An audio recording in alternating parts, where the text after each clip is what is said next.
can you see this person's perspective, but can you see beyond this barrier that is in front of you right now? And we do get to that place of gratitude and actually appreciation. Now, it takes us refusing to stay in a victim mindset in order to do that. We are not in a victim mindset. Today, we're going to talk about fear. Hey, sister. Hey there. How are you? You know, I'm good. And today, before we unpack this heavy suitcase for a lighter spirit, I'm going to introduce you to one of my dearest friends in the world. Bill Cinque is out in California, and he joins us from there in just a second. But I got to tell you how I met Bill. Bill was singing, and it's so funny because we're going to even ask him before we get started. Last night, Billy Idol celebrated his birthday on the stage of the Ryman. And Bill actually has a Billy Idol connection. But we're going to find out first. Like Billy Idol? Billy Idol. White wedding Billy Idol. Uh-huh. He was on stage of the Ryman last night. I wanted to marry him at one time in my life. I didn't want to marry him, but I did want to tour with him. And I wanted to marry him right after I wanted to marry Derek off of the Bay City Roller. So I'm not real sure how that even worked out, but that's how my mind works. So I went with it. That's awesome. That is awesome. Well, I want you to see now. Bill has spent a lot of time on stage with a guy that you probably know, Neil Diamond, and he played bass for Neil, and there he is on stage, and he had kind of during pandemic, it affected every musician differently, but Bill used his time to really capitalize on another gift. And we're going to talk about fear and how it affects us. But let's just show you a little bit.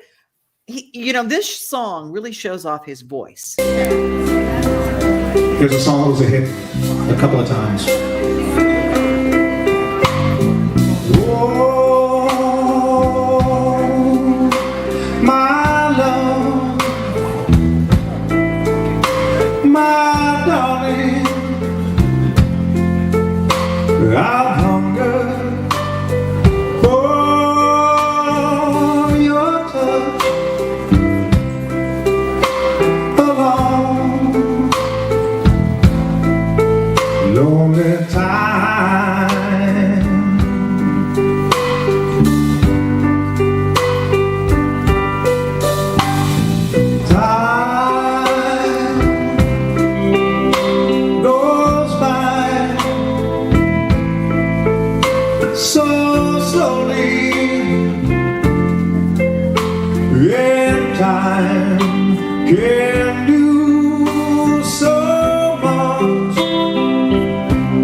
To get that note in there. I'm going, holy lovely. Isn't that good? I always think it's so cool because we have guests on our show that have like these dual lives, because we had the organista teaching us how to get through the trauma and stuff and all that stuff, and then Miss Jackie Wilson, and then we played her singing out. It's like, oh my God.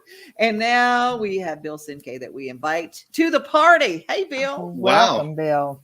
Hello, Teri. Hello, Devon. My goodness, I was not expecting that. So, if I never get a chance to see or listen to these things, it's the first time I've ever heard that with headphones. I actually have an earpiece in.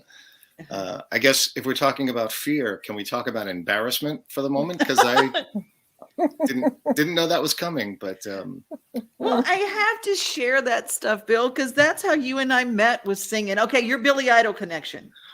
Well, for Teri's sake, I also have a Bay City Rollers connection because I did play with them a little bit.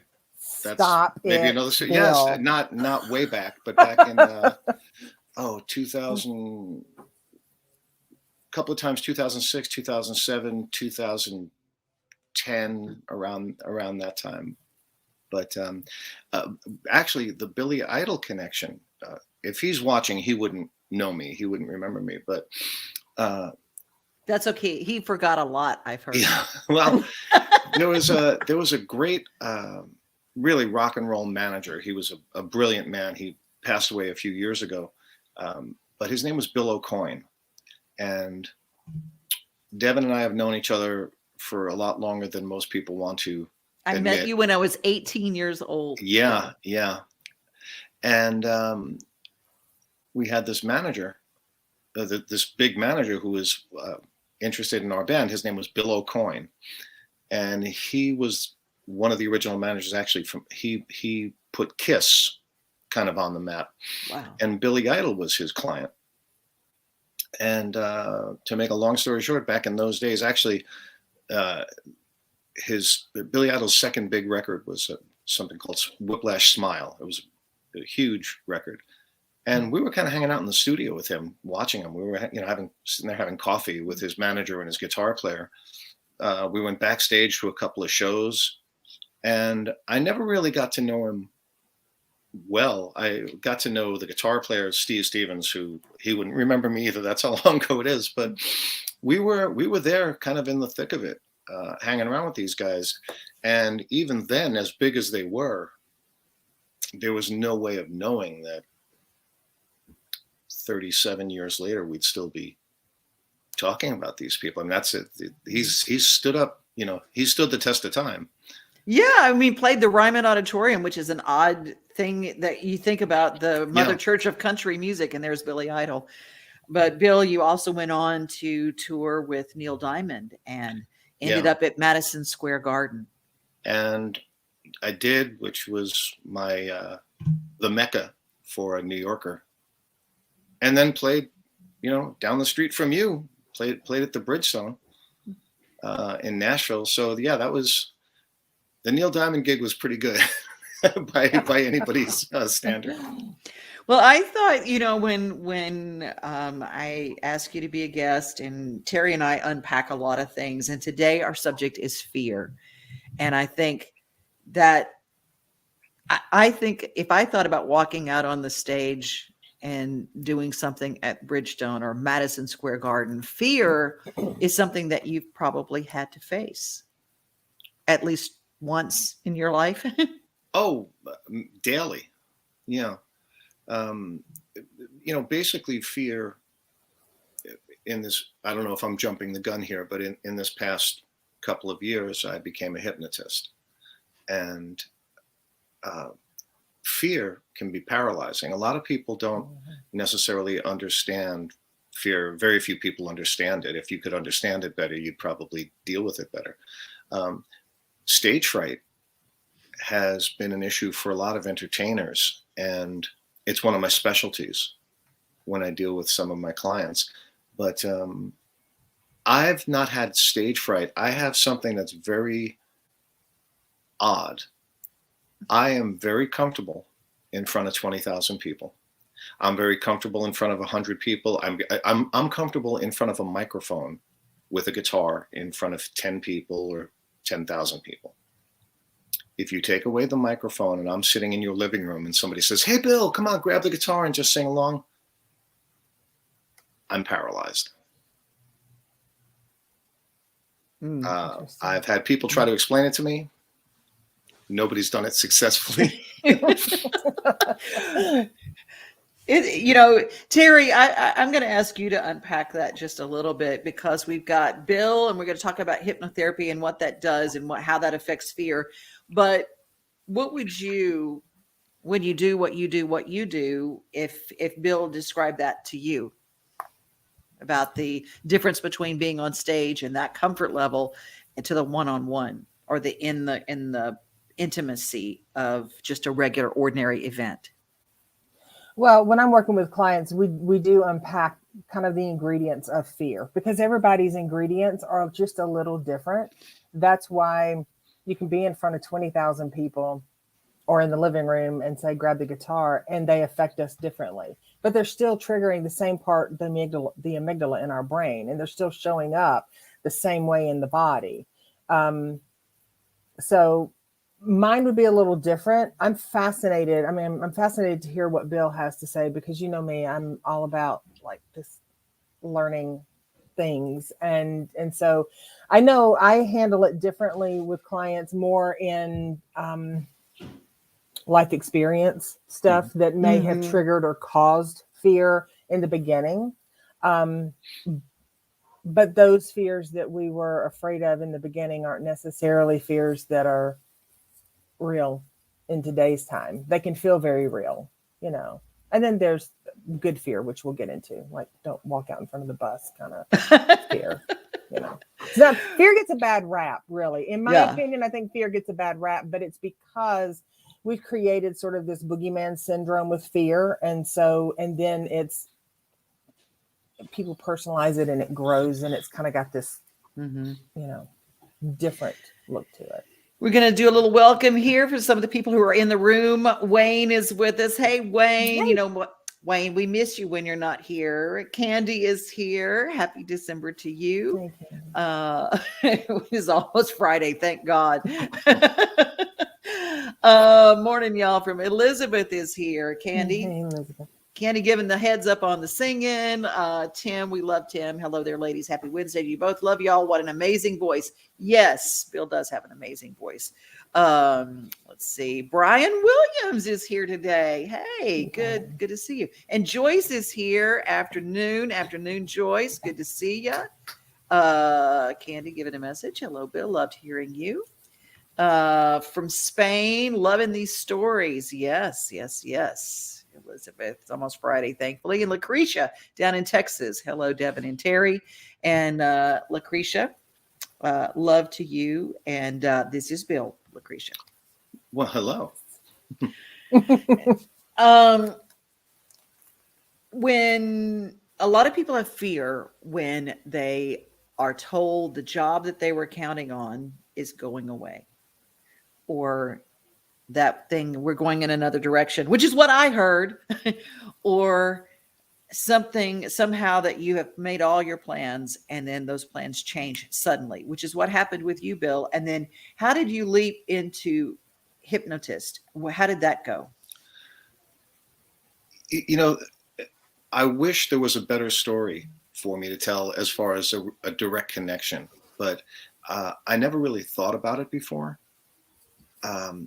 And I think I might have even seen a book or an advertisement. I don't remember exactly what it was that made something click. And I probably saw advertisements for stockbrokers and plumbers and car mechanics, and none of that resonated with me. And I thought about it for about 15 minutes. And I immediately called two friends of mine who are both psychologists and psychiatrists, one of each. And they do very well. They've been around a long time. They have successful practices. And I didn't even get the word out of my mouth. And they both said, "Oh no, that you should definitely do that. You seem to be built for that." Now, I gravitated to it and I couldn't tell you why. So that was one of those things where I just kind of felt like I could do that. And it's funny that I would mention, plumbers and car mechanics, because I'm so bad with that stuff. I'm a big tough guy in so many ways. I'm no good with a wrench. I'm no good with a paintbrush. So none of those other things spoke to me. And the idea of hypnotism, it just hit me right away. Mm-hmm. And I had no idea what I was getting into. I had never been hypnotized. I really don't think I knew too many people that had been hypnotized. But it just spoke to me, and I only have two gears. I either sit on the couch and eat pizza, or I go full throttle. But I don't have much in between, which is why I've only played music my whole life for 45 years of my adult life. And I just thought, if I'm going to go into this, I'm really going to hit the gas on this one. Mm. And I honestly, I look forward to every session I do. Well, it is, a lot of people use the pandemic to try new things. The pandemic itself brought on fears. Teri, I bet you've dealt with a lot of people who've had incredible fear during the pandemic.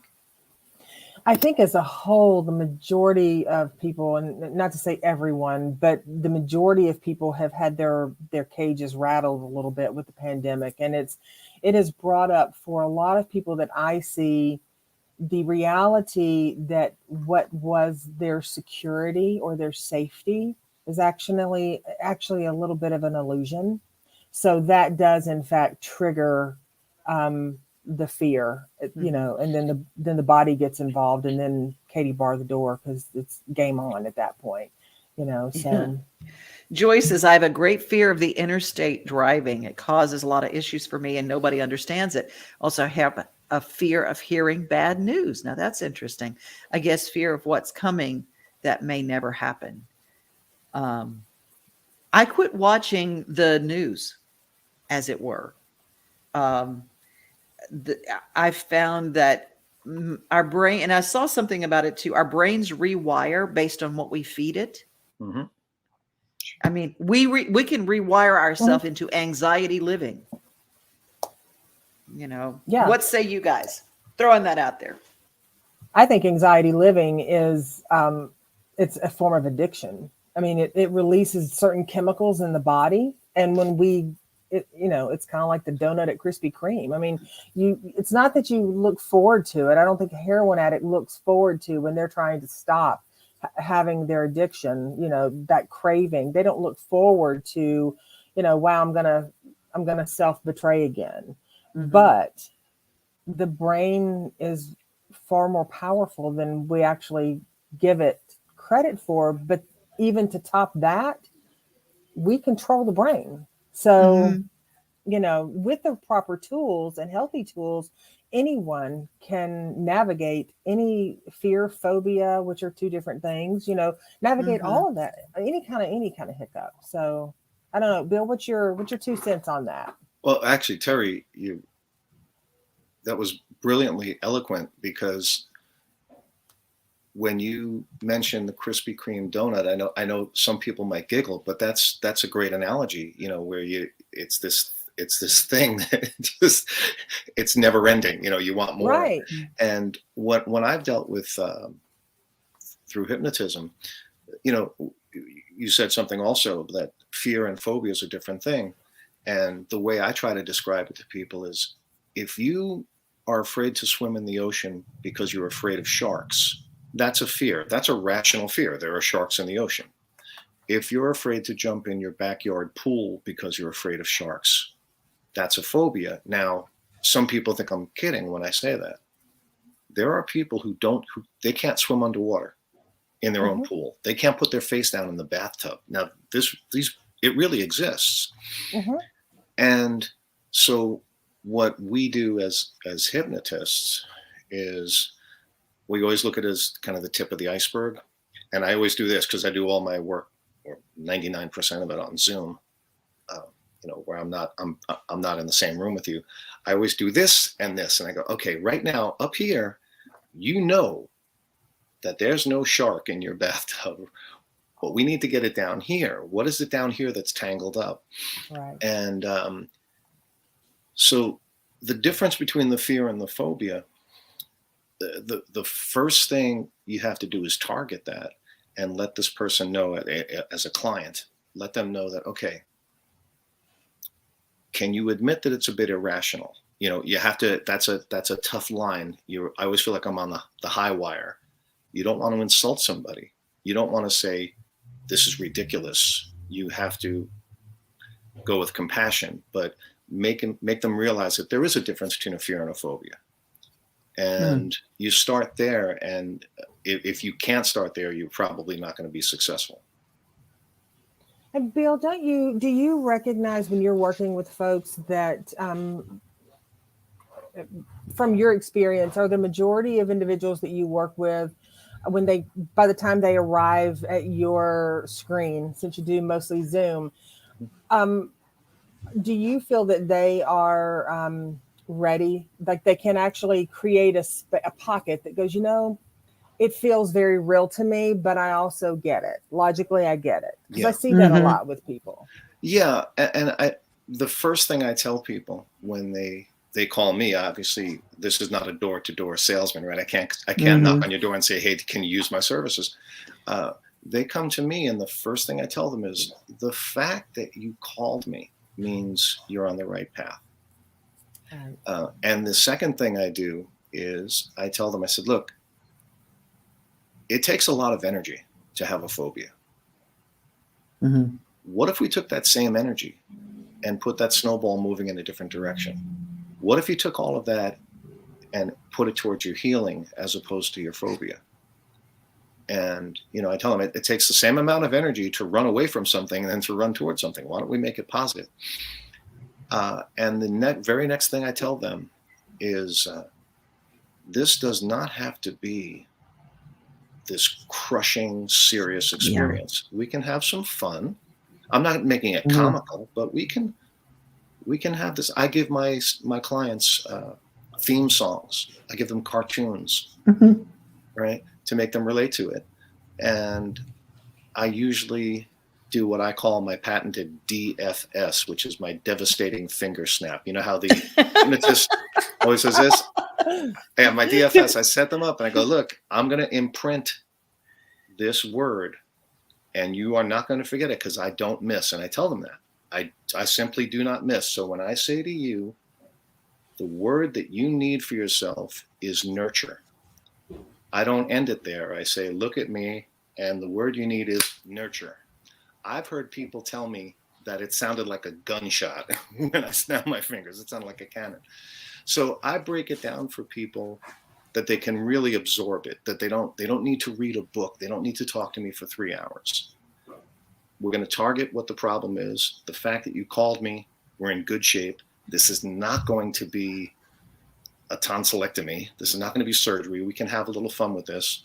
And it's going to end with a finger snap that's pretty much going to blow your mind, and you're going to remember it for as long as you need to remember it. That's just so cool. Hypnotherapy is something that's very, very different. It's a different mode. And Brian says, sadly, many people will do or not do things out of fear that they would do for no other reason. People who know this often use this to manipulate others. Life is about overcoming for all of us. I love that. And he follows that with of the positive energy in this discussion. Thank you. Brian, thank you so much for joining us today. We have this is like the 12-step program without the steps every Wednesday at Launch Date. We all are trying to just literally feel lighter because we walk around with a heaviness. There was a young woman that is on your website that said that she dealt with a fear of dogs, just like the fear of sharks or snakes or whatever it is. We all have reasons why those fears come about. But tell us a little bit about her story. Since she's on your website, I know it's okay to talk about it. Not only is it okay, it's her name is Nilu. Mm-hmm. Now, Nilu, when she did a session with me, she explained to me ahead of time. It's called cynophobia, C-Y-N-O. Cynophobia is a fear of dogs. Now, again, as Terry said, being afraid to step out in front of a bus is reasonable, right? So being afraid of a big angry dog that's barking at you, we're not talking about that. We're talking about this woman who's very successful, a very self-actualized woman, if you want to call it that. She would say that for her whole life, when she walked out the door, if there was a dog 100 yards away, she'd go back inside. If there were 2 dogs, if they were barking, all these different things, it was not just a matter of I'm afraid of being bitten. Right? So we did a session. Now, Nilu is a brilliant, brilliant woman. And it was frustrating for her because you would think my intellect should be able to overcome this, but that's not the way it works, right? That's the difference between this and this. So I did a session with Nilu, and in 15 minutes, she said these words because I remember it. She said, wow, I just felt something change. And I said, what do you think changed? And she said, right there, she just said, I think I'm over it. Now, she had this for 35 years or something like that. And I said, okay, well, let's go with this a little bit. She wasn't in, there's all levels of trance. and this was not the zombie thing that you see. Yeah. You Walk know, like a chicken. on Yeah. television. Yeah. No, she was just, relaxed, kind of like, almost like we're talking right now, just with her eyes closed. And she said, a friend of mine has a dog, and I don't go over their house because I'm afraid of the dog. She said, I think I'm going to go see them soon. I said, well, that's great. She said these words. She said, wow, Bill, you're really good at this. And I had to correct her. I said, you need to understand you're in control. It's like Terry said earlier, it's your brain, it's your mind. The brain is an organ, but the mind is kind of a concept. You're in control. So I said, no, this is you. This is not me. This is you. And when we got a little further into it, I said to her, no, this was pretty much your doing, not my doing. And the picture on my website, she sent to me a few days later. It's her sitting in the backyard with this. I mean, it looks to be about an 80 or a 90-pound dog that she's hugging and licking her face or whatever it is. And it was a tremendous experience for her and for me. I mean, that's why I put it on the website. I said to her, I'll pixelate your face, I'll cover your face and I won't use your real name. And she said, no, just the opposite. I want you to use my name. I want people to know that this is a real person and that this isn't just a story. Well, Terry has dogs. That she might have actually been going to get one of hers while we were talking about that. So, Brian has something to add. Did you go get your dog? I did. They decided now would be the perfect time to chew on a bone right beside me. And I was like, I'm thinking this is not perfect timing. She was listening. Yes. Yeah. My grandfather taught me very young, Brian says, that courage is not the absence of fear, but rather the will to overcome fear, which is what both of you were saying. Both of you were saying that. Let's talk, and I want the people who are watching right now to put in the comments a fear that you either want to overcome or tell us that you have overcome a fear. I love Elizabeth always brings a lot of faith, hope, and experience. You may have mentioned it in our rooms. Fear means face everything and recover. I have never heard that. I've heard, false evidence appearing real, I've heard in the rooms, but that is grace. Face everything and recover. Wow, that's huge. You have an incredible intellectual audience. Oh, yeah. They're lovely. Mm-hmm. They're very much in tune. Yeah. This group is great, and we miss people when they don't check in. Barbara adds, the power of your mind is very powerful. Yes. And, that's one of the things, as Bill was saying earlier, we both touched on it, that we get locked in a lot of times conceptually that our brain is the one that calls the shots, but it's our mind, because our mind is actually not the brain. The brain does what it's told to do. How it's implicitly trained or explicitly trained. It just does what we pattern it to do. And so you had said earlier, Devon, I don't know if we were actually on air or off, but that, with different behaviors, you can change that.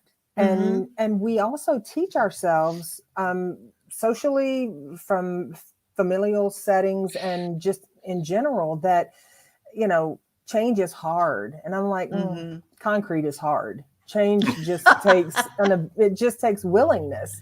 Yeah.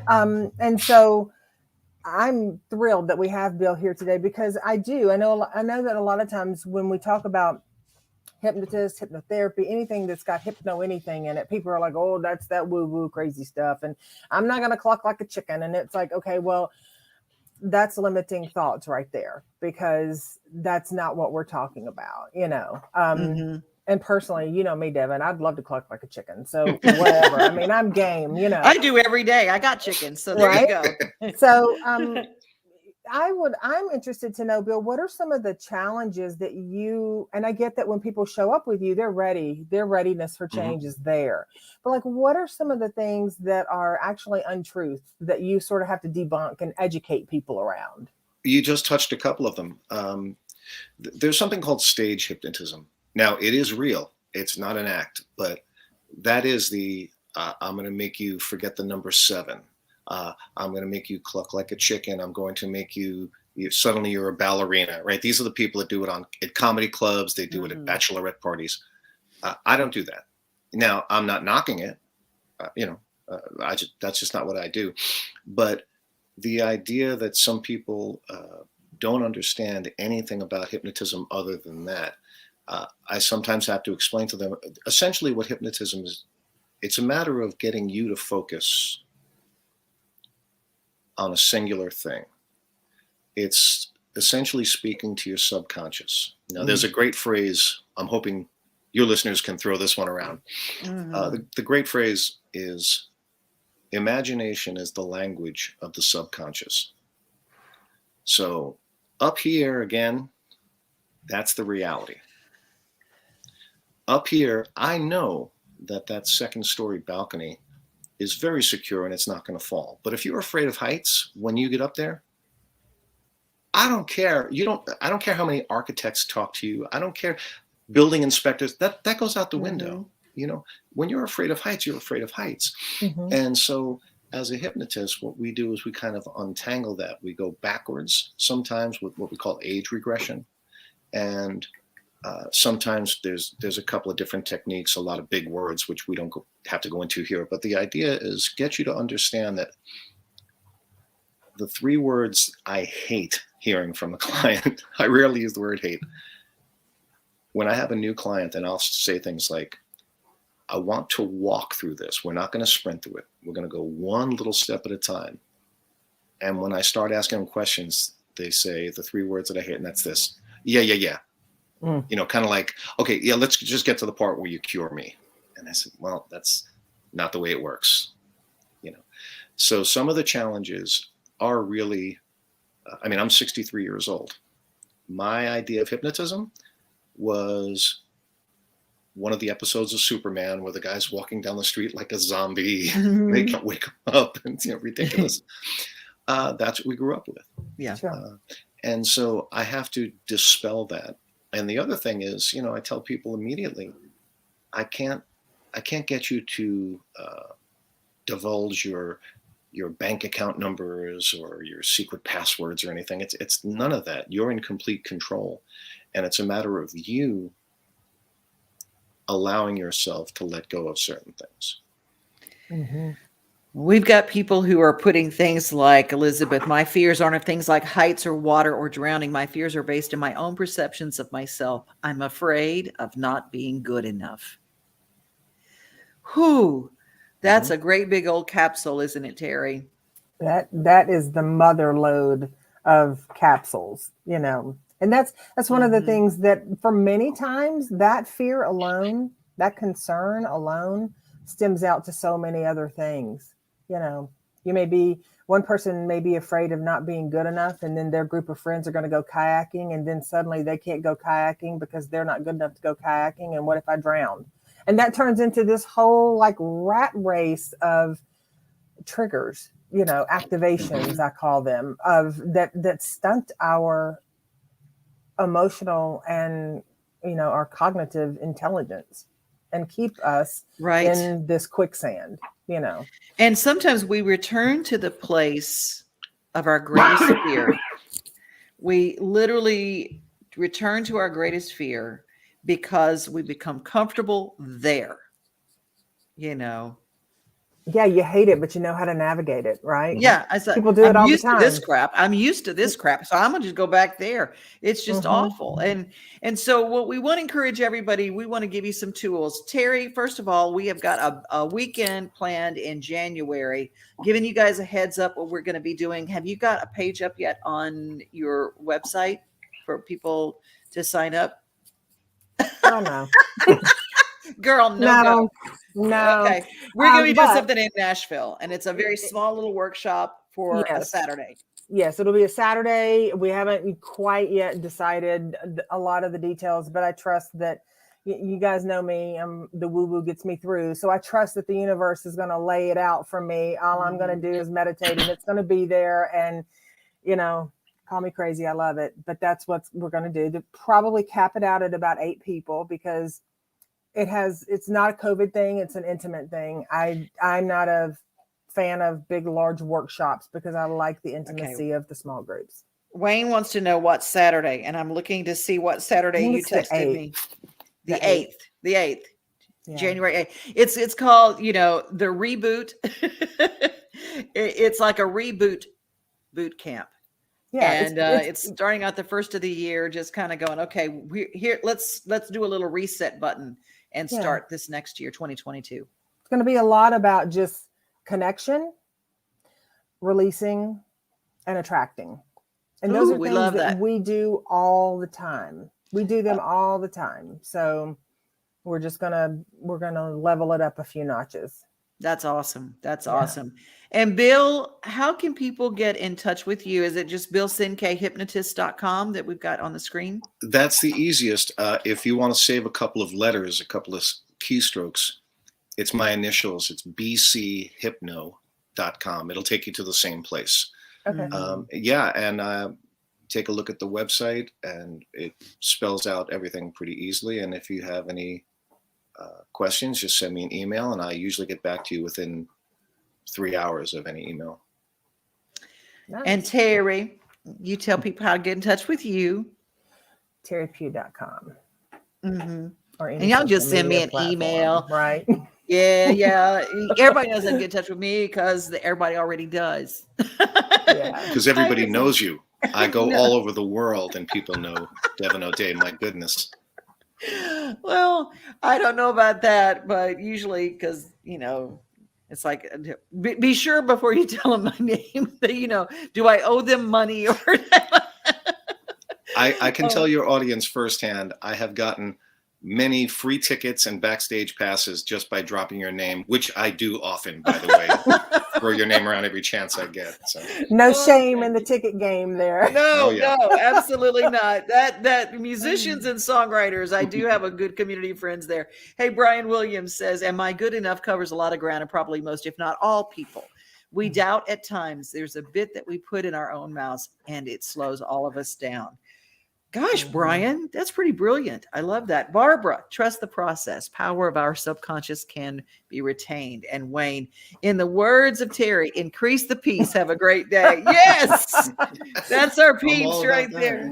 That's right. That's right. That's been the tagline for me for, decades now. It's just increase the peace, man. That's, whatever that is, your mental, emotional, spiritual, whatever it is. Work towards increasing it. Oh, and Candy says, drop Devon's name often and with love. I love it, Candy.